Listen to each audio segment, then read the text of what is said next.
Assalamualaikum warahmatullahi wabarakatuh. Kami dari kelompok 7 ingin mempresentasikan tentang materi transformasi, kongruen, dan kesebangunan. Apa sih itu semua? Untuk lebih lanjutnya silahkan saksikan video berikut ini ya guys. Semoga video ini membawa manfaat untuk kalian dan mudah dimengerti. Terima kasih. Wassalamualaikum warahmatullahi wabarakatuh. Selamat menyaksikan video dari kami.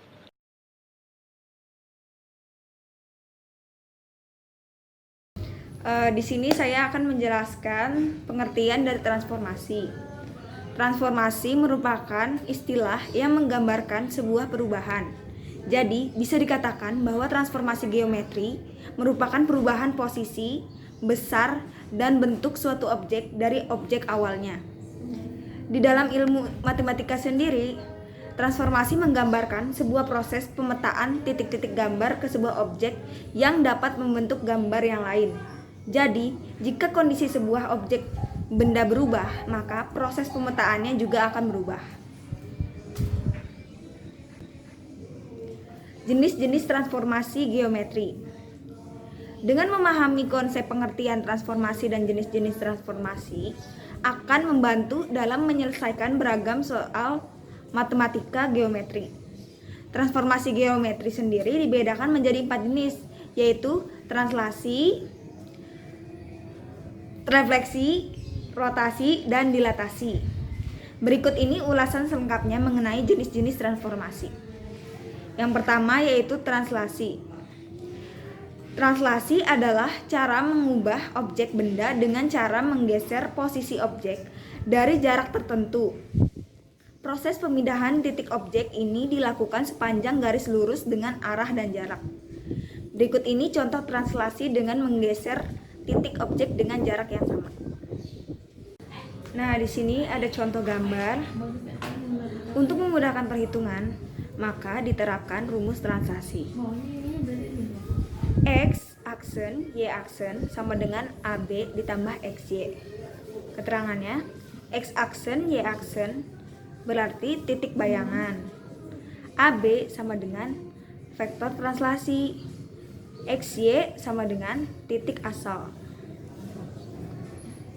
Nah, sekarang saya akan memberikan contoh soal translasi.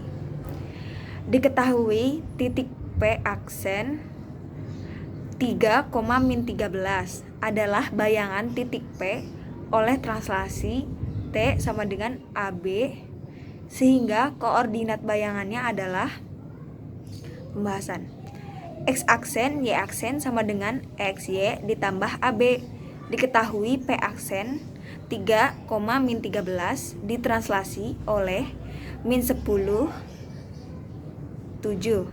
Sehingga 3-13 sama dengan XY ditambah -10 dan 7. XY sama dengan 3-13 dikurang -10, 7. XY sama dengan 13-20. Nah, 13 itu dari 3 dikurang -10 dan -20 itu dari -13 dikurang 7. Jadi, koordinat titik P adalah 13-20. 13,-20. B. Refleksi. Refleksi juga biasa disebut dengan pencerminan. Proses pemindahan objek didasarkan pada hasil cermin datar yang menghasilkan bayangan benda pada cermin.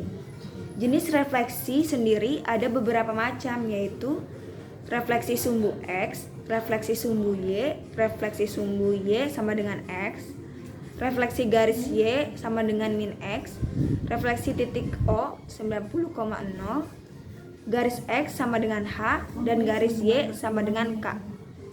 Nah, ada contoh gambar lagi. Nah, untuk mempermudah Anda dalam menentukan titik hasil refleksi, ada rumus yang bisa digunakan untuk mempermudah Anda dalam menentukan titik-titik koordinatnya. Rotasi atau perputaran adalah sebuah perubahan kedudukan objek dengan cara diputar melalui pusat dan sudut tertentu. Rotasi dalam hal ini dapat dipahami sebagai memindahkan dari suatu titik ke titik yang lain. Prinsipnya ialah dengan memutar terhadap sudut dan titik pusat tertentu yang memiliki jarak yang sama dengan setiap titik yang diputar. Namun perlu diingat bahwa rotasi itu tidak dapat mengubah ukuran. Dan berikut adalah rumus umum rotasi. Rotasi sebesar 90 derajat dengan pusat A, B, X, Y adalah min Y plus A plus B, X min A plus B.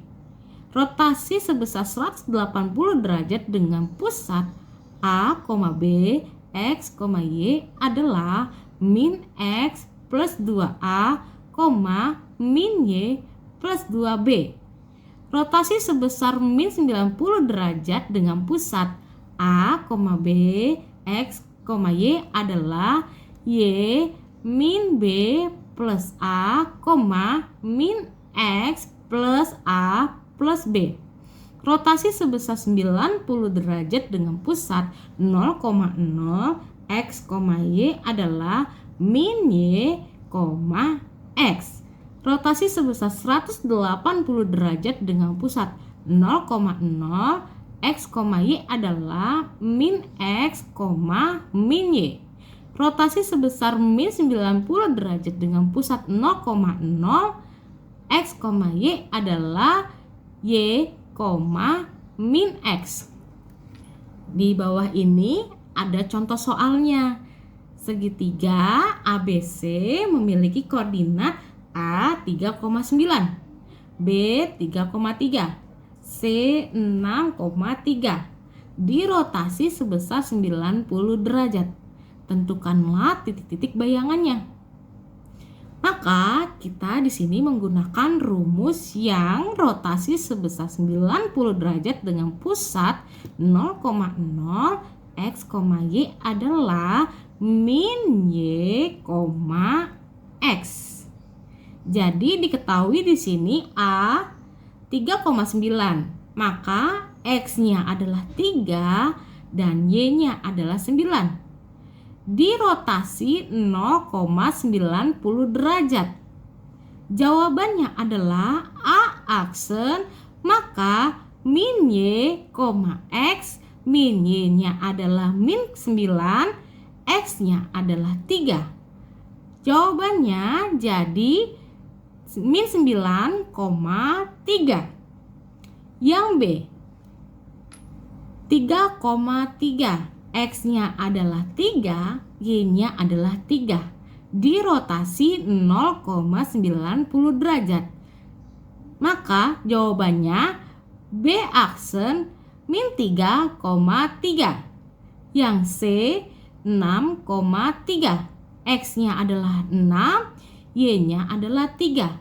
Dirotasi 0,90 derajat. Maka jawabannya C aksen min 3,6.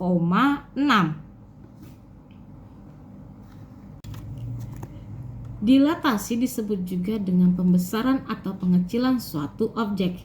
Jika transformasi pada translasi, refleksi, dan rotasi hanya mengubah posisi benda, maka dilatasi melakukan transformasi geometri dengan merubah ukuran. Ukuran benda yang dapat menjadi lebih besar atau lebih kecil, perubahan ini tergantung pada skala yang akan menjadi faktor penggalinya.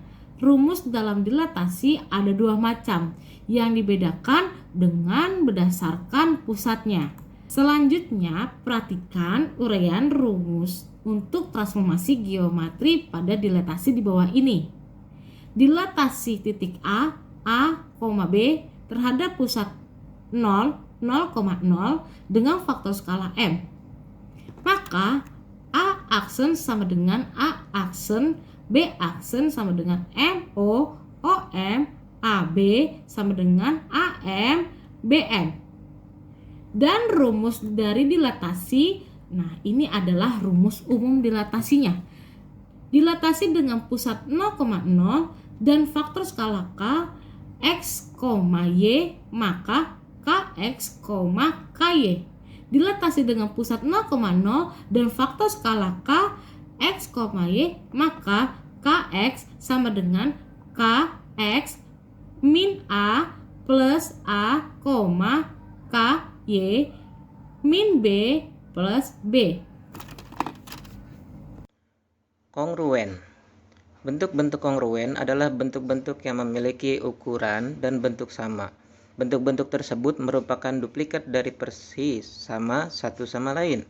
Bentuk-bentuk tersebut dapat dibuat bertumpang tindih sehingga bagian-bagian yang bersesuaian saling berhimpitan. Contoh bangunan datar dan kongruen yaitu segitiga dan persegi panjang. 1.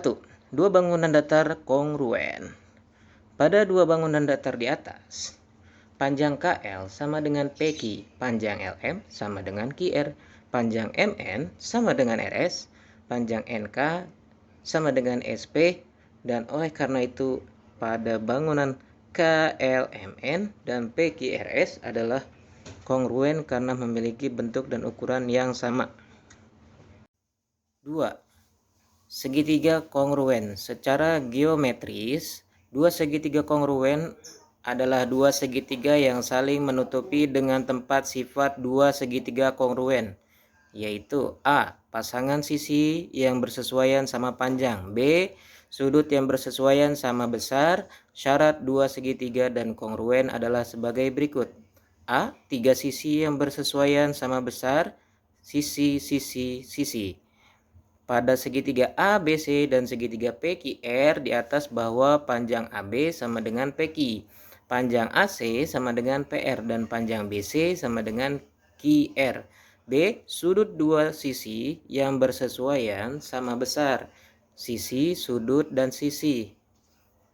Pada segitiga ABC dan segitiga PQR di atas bahwa sisi AB sama dengan PQ, sudut B sama dengan sudut Q, dan sisi BC sama dengan QR. Berikut ini diberikan dua buah persegi panjang ABC, yaitu soal kongruen, dan persegi panjang PQR seperti gambar berikut. Kedua persegi panjang tersebut adalah sebangun. Tentukan A. Panjang PQ, B. Luas keliling persegi panjang PQRS. Pembahasan. Perbandingan panjang garis AB dan garis AD bersesuaian dengan perbandingan panjang garis PQ dan PS, sehingga PQ per PS sama dengan AB per AD. PQ 6 per 6 sama dengan 16 per 4, lalu PQ sama dengan 16 kali 6 per 4 dibagi 4 sama dengan 96 per 4, jadinya 24. Panjang PQ sama dengan 24 cm. B. Luas persegi panjang PQRS sama dengan PQ RS sama dengan PQ kali PS sama dengan 24, yaitu penjabarannya adalah 24 cm dikali 6 cm sama dengan 144 cm persegi. Keliling persegi panjang PQRS sama dengan 2 kali PQ plus PS, atau kita jabarkan dengan soal 2 dikali 24 cm tambah 6 cm sama dengan 60 cm. Kesebangunan. Pengertian dari kesebangunan adalah kesebangunan merupakan sebuah bangun datar di mana sudut-sudutnya mempunyai kesesuaian yang sama besarnya. Dan juga panjang sisi-sisi sudutnya juga bersesuaian dengan mempunyai sebuah perbandingan yang sama. Dengan kata lain, kesebangunan merupakan dua buah bangunan yang memiliki sudut serta panjang sisi yang sama. Kesebangunan pada umumnya dilambangkan dengan menggunakan simbol notasi. Berikut merupakan contoh kesebangunan dari dua buah bangun datar. Dua buah bangun datar yang sebangun. Perhatikan ya guys, gambar berikut. Nah, ini adalah kedua gambar bangun datar yang memiliki kesebangunan dari dua buah bangun datar. Ini contohnya ya guys. Nah, dua bangun datar yang sebangun, dua buah bangun datar di atas dikatakan sebangun karena sisi-sisi yang bersesuaian memiliki perbandingan nilai yang sama. Sisi-sisi yang bersesuaian dari bangun datar di atas memiliki perbandingan yang sama, yaitu sisi AB dengan sisi EF, sisi BC dengan sisi FG, sisi CD dengan sisi GH, sisi AD dengan sisi EH. Sehingga dapat kita lihat bahwa sudut-sudut yang bersesuaian memiliki besar yang sama. Sudut-sudut yang bersesuaian dari bangun datar di atas memiliki besar yang sama, yaitu sudut A dengan sudut E, sudut D dengan sudut H, sehingga dapat dilihat bahwa sudut-sudut yang bersesuaian dari bangun datar di atas memiliki besar yang sama. Sudut C dengan sudut G, sudut B dengan sudut F. Ada satu lagi contohnya nih guys, untuk supaya kalian lebih memahami. Seperti gambar segitiga berikut ini. Pada segitiga PQR dan QT adalah garis sudut QST.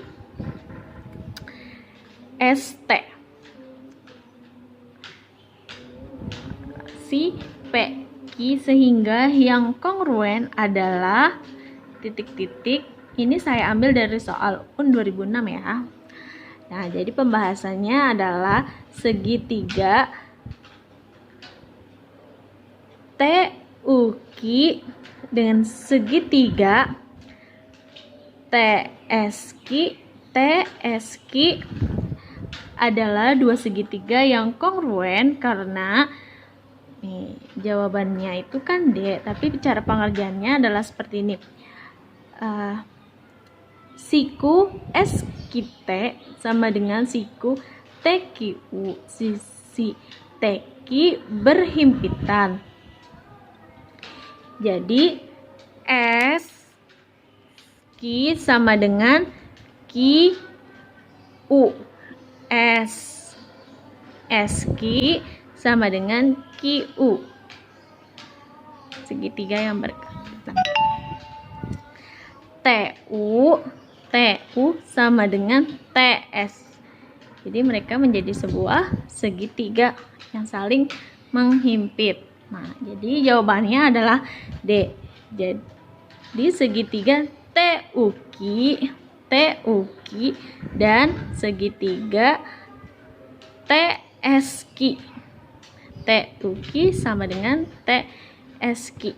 Nah, jawabannya D ya guys. Baik guys, itu saja penjelasan dari kelompok kami tentang materi transformasi, kekongruenan, dan kesebangunan. Nah, kalian di sini sudah mulai sedikit mengerti kan apa sih itu transformasi, kongruen, dan kesebangunan. Dan dari kelompok kami undur diri dulu ya guys. Mohon maaf bila mana banyak kesalahan. Semoga membawa manfaat khususnya untuk kalian semua yang menonton YouTube ini. Terima kasih. Wassalamualaikum warahmatullahi wabarakatuh.